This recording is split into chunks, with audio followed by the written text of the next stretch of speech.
Good morning. This is Welton Gaddy with State of Belief Radio, Charlotte, North Carolina, for the Democratic National Convention. And who do I find in the hall but my dear friend, James Forbes. Jim, good to see you. And good to see you.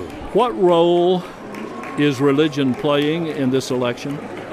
Religion is not playing as strong a role, but values beneath religion seem, I think, to be a leading indicator.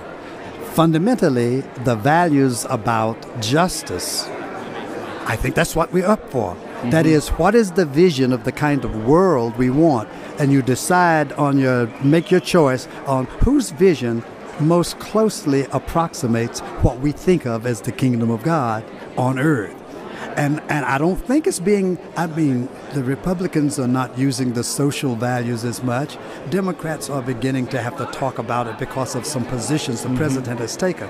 But beneath it all is, what kind of vision of the world do you have? And are you prepared to let your vision be as close an approximation to the vision that we've all talked about in religious traditions? You go all over this nation as much as anybody I know. Some people would say about this election that to talk about differences between the two candidates for presidency is a distinction without a difference. Would you agree with that?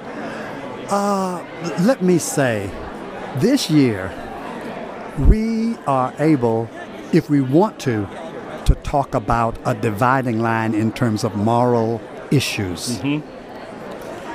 And the moral issues are not the usual ethical reproductive choice and marriage and all that. Mm-hmm. It's what kind of vision do you have of the kind of world you want to see? Mm-hmm. And I believe that those who are of faith traditions have to decide, do you want to please yourself or do you want to please your God? Mm-hmm. And it may be easier this year to decide, all things being considered, this looks more godly than that. Mm-hmm. This looks more faithful to justice and peace and compassion than that. One other this question. And that. One other question. You know that I'm always concerned about protecting religious freedom and the institutional separation of church and state, not the differentiation between faith and religion and politics. You see anything this election year that we need to be watching in terms of compromising that historic religious freedom that we should be aware of? Well, the first good news is that it appears that the discussion of candidates' religion has not become a flaming issue of concern. Right. That's good news. Right. The other is whether or not the position that's being taken by either candidate, whether it challenges us to determine whether we are hypocrites when we articulate our religious vision. That's the only.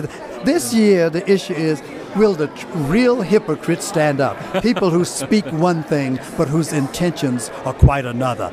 This year, we will find out clearly who are the hypocrites.